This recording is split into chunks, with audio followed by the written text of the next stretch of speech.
we're back here. There's about 45 seconds left before the end of the halftime break. Canada really had a couple of bad timeouts in that first half. They were able to get a call there with the jump ball at the end of the second half, but they weren't able to really take back the lead. Yeah, it's unfortunate. I mean, they're necessary timeouts, but as you say, they're bad timeouts because basically that means you basically screwed up. Yeah. Well, now they only have one left. But Texas didn't score at the end of the first half, so it wasn't so bad. But Texas has the ball right now. Those timeouts are so important later in the. Here we go with Mark Zupan. It's a bit of an issue there. Shimakawa was being attended to on the bench, and Texas started only with 3 players. So the game really never started. All right, take 2. Okay, Leiter brings it into number 3, Mark Zupan. Mark just kind of rolls it up the court, goes to the right side, tries to find a hole. Shinichi setting up, trying to make a gap for Mark Zupan to go through. Good defense by Canada. He's blocked in by 3 people there. 20 seconds. Yeah, first time out for Texas. Wow. So that was a good defensive setup there by Canada, causing a timeout by Team Texas. Going against the key, you always need like that so much precise timing. So if something's off, one player's not into position, whatever, this what basically results. So a turnover. Not a turnover, but a timeout for Texas. Their first one. Yeah, Texas definitely has the timeout advantage. But Canada, they're definitely out here to win this game today. Canada lost to Texas in the recent knock and roll tournament. Texas took over fast, and they never looked back. But this game is much closer. But this is a very, very tight match today. Mark's got only 7 seconds. He's trying to go there outside. Might be another timeout. Oh my gosh. Texas shoots a 9. Wow. Canada comes out the second half strong. Very, very good defense. Good team defense there, resulting 1 timeout, 1 turnover. Let's see if Canada can capitalize here. Yeah, this is their chance. Although you have number 5, Garrett blocked in, passes it out to number 14, Dave Wilson.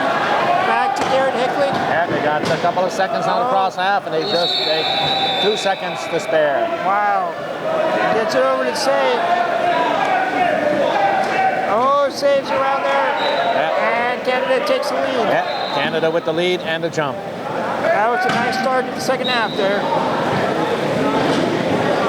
So very important here. They were able to keep Dave Wilson out of the play a little bit. Let's see if Texas can capitalize quickly. Oh, wow. Yeah. Still Texas ball, but that was a nice... Juan Kamdeng with a strip off of Zupan, and Mark did the smart play there. A lot of guys, they're just so tempted to reach back for the ball after it's been tipped off their lap, but you just let it go. And what's up with Texas? Seems like they've got a hole here. Oh, there we go.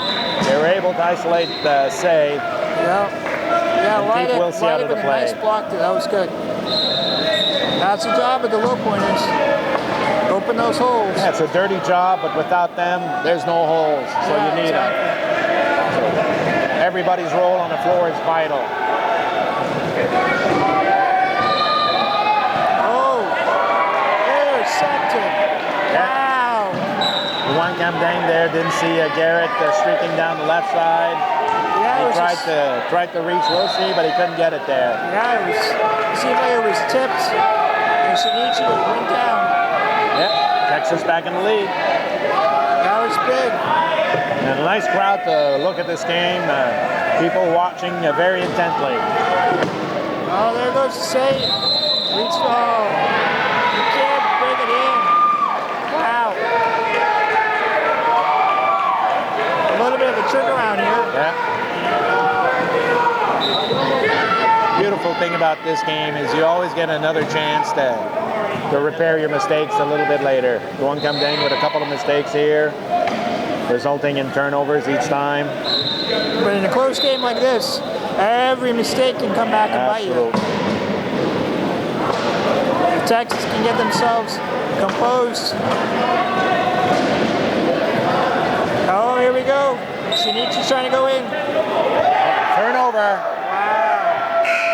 Basically, it's the referee's discretion. They call that in and out. So basically, he's at the goal line, and he's like hopping his chair. So the wheels made contact. Maybe one wheel made contact with the goal line, and then came out of the goal, and then back on the goal line. Wow. That was a close Darren, one. yeah, Darren Roberts with the call there. He was right on the spot. So lots of action, lots of turnovers in the last couple of minutes. Yeah, this first half has been, and this first part of the second half has been great. People are just a little bit more defensively minded right now. Fabian and Marzupan. Over to Ian Chan. Ian's racing with Shinichi. Goal for Canada. Yeah, Ian's not the fastest guy out there, but it's just his elusiveness and also his work ethic off the court is just, it's fantastic. I mean, the guy trains like a madman. And he's making the over most. Shinichi. Oh, there he goes. Ian tries, Fabian tries. But Texas takes the lead. 24-23.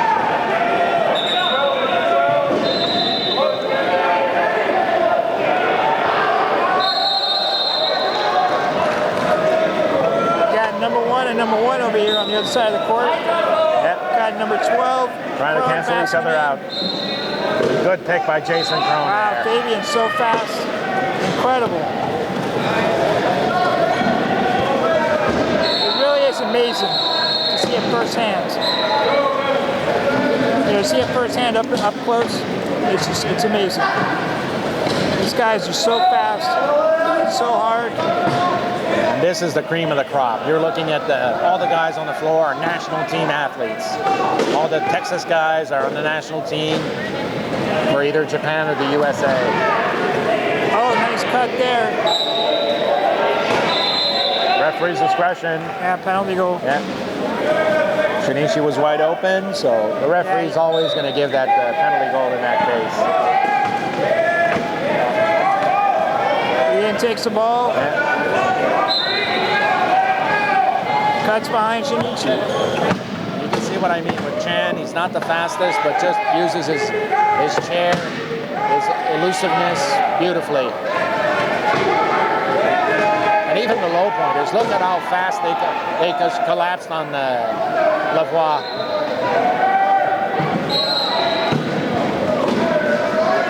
All right. This is a rough game. I love it. 25-25. People not giving any quarters here. They're just like fighting. Now Canada and Texas are playing similar lineups with 2 high pointers and 2 low pointers. Exactly. Now is Canada trying to mirror Texas, or That's basically Canada's bread and butter. The 3-3-1-5.5 is Canada's bread and butter. And so is Texas. That's what they're running. Yeah, it's their bread and butter also. Canada with a little bit of a deeper bench, so they're able to do some substitutions. I don't see Zupan or...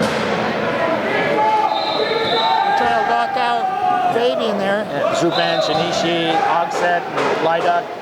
Their stamina is very good. And Lavoie... Fabian is so fast. Busting his way through a double team attempt. Yeah, now the game is more wide open, a lot more running. The side is as tight as it was in that first couple minutes of that second half. Intensity's picking up. Oh,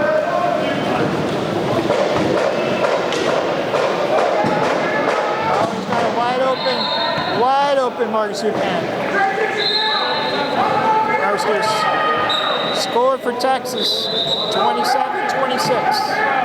3 minutes, 35 seconds left in the third period. 3 timeouts remain for Texas. 1 timeout remains for Canada. Canada burned 3 timeouts in the first half.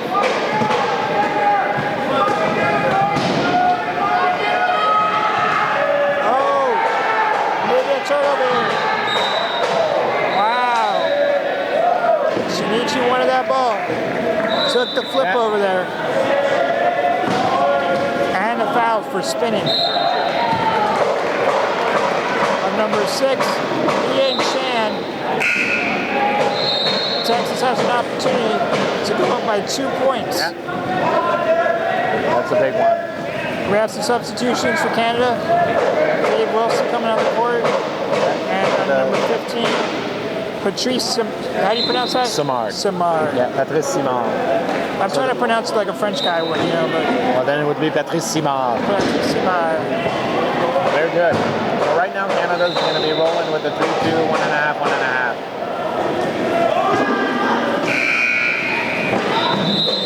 Here we go. Easy goal for Texas. 28-26.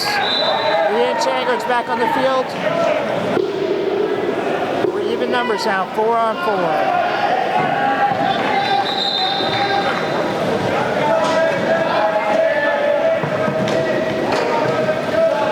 Dave Wilson trying to find a recipient. Good. Wow. Last time out for Canada. The last timeouts. No, excellent defense there by. Well, I mean, they had to Like take the Texas. timeout. Yeah. I mean, if they didn't take it, they might have gone down, 3 points. Yeah. And you really can't afford to go down by 3 points to Texas in the third period. Although with the 40-second clock, it's the great equalizer. Because back in the past, when they're, and even internationally, there's no 40-second clock, so teams could play keep away for a long time. But here, you're just forced to really try to score. 15 seconds left. They're going to have to hurry. Yeah, having a hard time. Oh! We'll see plowed through. Dave Wilson finds a hole.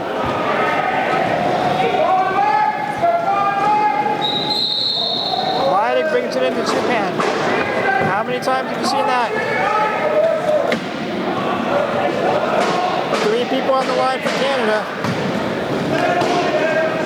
Japan going back and forth, taking a little bit of time, finding the hole. Oh, trying to squeeze in.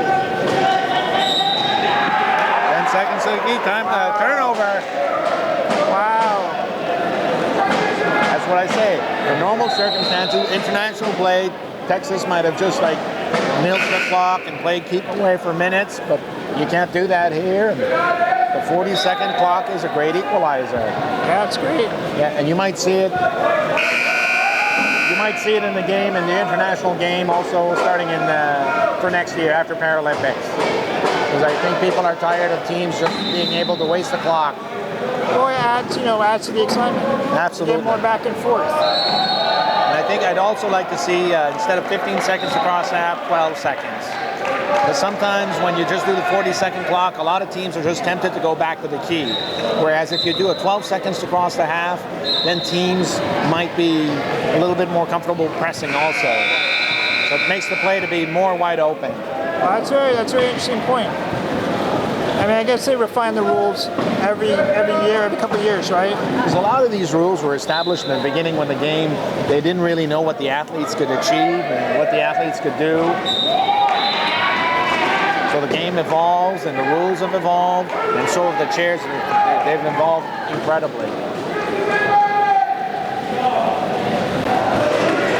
Mark Zupan trying to lock out number 12, Jason Crone. Kennedy mounts the ball. Dave Wilson up the middle of the court. Oh, Shinichi blocks him off. Over to Mike Whitehead.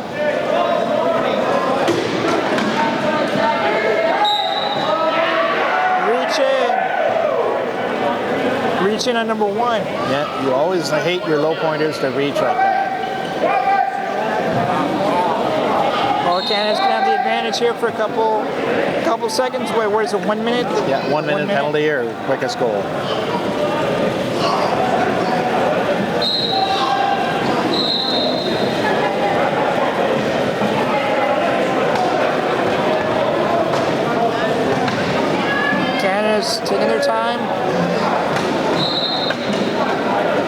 take up as much of that minute as possible.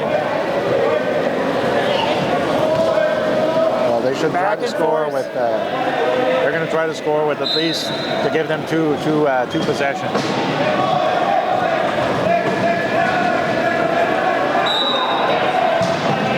Yeah, time is a very big factor in quad rugby. You're always calculating, when to score, how much time is left.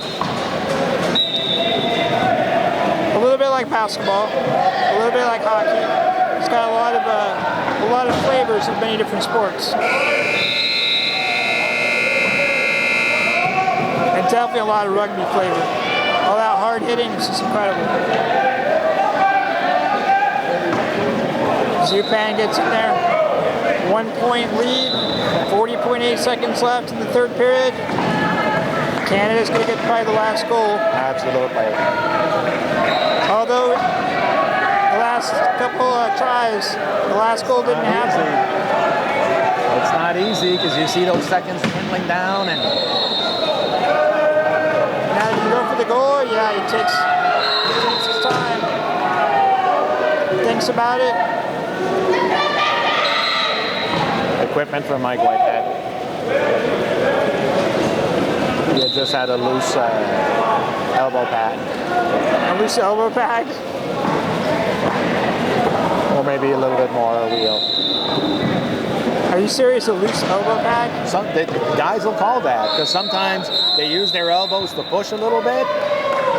But between you and I, everybody does it though. It's referee's discretion, but usually they'll give it to you. But I'm not saying that Mike Whitehead did that there. No, of course not. Yeah, they changed the tires. Teams would never do such things. No.